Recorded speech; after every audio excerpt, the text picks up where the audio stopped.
Today I'm going to talk to you about something that you may not know very much about. It's the 1972 assassination plot against George Mcgovern during the 1972 presidential election. In that election, George Mcgovern lost to then President Richard Nixon in a blowout in November of 1972. I'm going to give you some information now about the candidates during that election. Obviously, Nixon blew Mcgovern out, but also during the primaries in 1972. Segregationist Alabama Governor George Wallace ran against George Mcgovern in the Democratic primary for the presidential nomination. He was shot by an obscure gunman and had to drop out of the race. He lived, he ended up paralyzed in a wheelchair, but he did live and had to drop out of the race. A lot of people, including me, theorize that if he would have ran as a third-party independent candidate, as a Southern independent third-party candidate, George Mcgovern may have won in the general election because of Wallace's ability to suck off from both candidates, namely Nixon. I'm going to talk about that later in this video. It's an important point.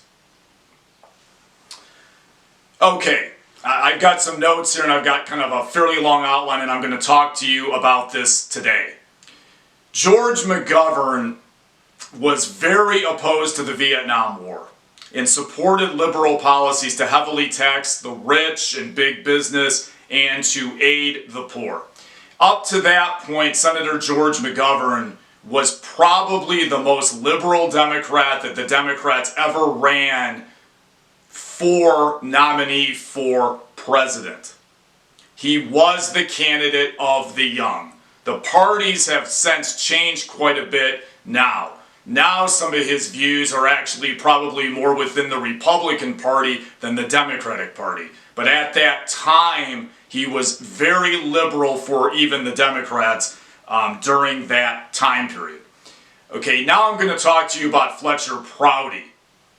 Fletcher Prouty was an insider who was in the CIA, and he was an inside exposer of the CIA's involvement in JFK's murder.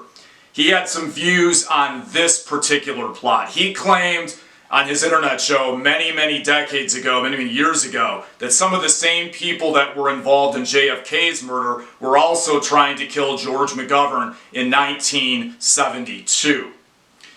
It involved, according to him, the Texas oil machine because he was anti-Vietnam and wanted to heavily tax big oil in Texas. The plot may have also involved LBJ and Malcolm Wallace, who was one of the gunmen who shot at JFK in Dealey Plaza in 1963. 10 years ago, I listened to Alex Jones interviewing Daniel Estulin, and they talked quite a bit about this on one of Alex Jones's podcasts. The character X in Oliver Stone's film JFK was actually heavily based on Fletcher Prouty. Most of the composite character was based on Prouty. Make a note of that. It's a very important point in the film and in history.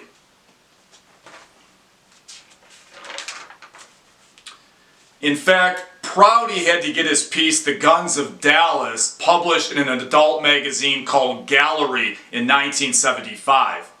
In that piece, Prouty claimed Mcgovern was scheduled for assassination twice in 1972. He doesn't say by whom. The piece was run in 1975. No mainline media would print this or interview him. That's why he had to resort to an adult magazine to get the information out there in this time period. According to my research, Bilderberg researcher Daniel Estulin said that the Bilderbergers and the globalists were also concerned about Mcgovern in 72 in regards to his taxes on the rich and inherited wealth. They, or some of them, meaning the globalists, according to Estulin, also wanted to kill Ron Paul in 2008. Paul wanted to get rid of the Fed and largely get out of globalization. He was an isolationist. Mcgovern was a big threat to the establishment back then. And I believe the deep state wanted Wallace out of the race so George Mcgovern would lose. I'm going to talk about this in a subsequent video as I continue to do research on it. I believe Nixon and the deep state and possibly the CIA was involved in the shooting of Governor Wallace in 1972 because they wanted Wallace out of there. They didn't want him, but they also wanted McGovern to lose the election because they largely viewed McGovern as a socialist. The far right viewed McGovern as a socialist. The far right also did not like some of Wallace's views at the time with the banks and the taxation of the rich and a lot of other major policy views that Wallace propagated at that time. The bottom line is they wanted McGovern to lose. Now I'm going to talk about Lisa Pease. She wrote a book about RFK's assassination, which is quite good. It's called A Lie Too Big to Fail. You may want to check it out. It's a really good book. She details a plot in there against Ted Kennedy, who was a senator at the time, obviously JFK and RFK's brother, at the 1972 Democratic National Convention. She details this plot against Teddy Kennedy at the convention. I think it's also a cover to kill George McGovern. They wanted to kill McGovern and Ted Kennedy both at the same convention. According to the book, according to her, she met a woman from Seattle who testified in the Watergate Committee in the 1970s about a plot to shoot Senator Ted Kennedy from the air vents in Miami at the DNC at the time. It also revealed in the committee testimony that CIA asset Bernard Barker, who was also involved in the JFK murder, in my opinion, he was the guy, if you remember from my previous videos, that had fake Secret Service credentials, that was cordoning off the grassy knoll to shield the conspirators from local police and others. He was heavily involved in Watergate and JFK's murder. He's also deceased. Well, Bernard Barker wanted to get the plans of the hall in Miami from an engineer down there. Supposedly, according to this woman, they wanted to pump gas into the vents to kill Teddy Kennedy. I think it was a plot also to try to kill McGovern.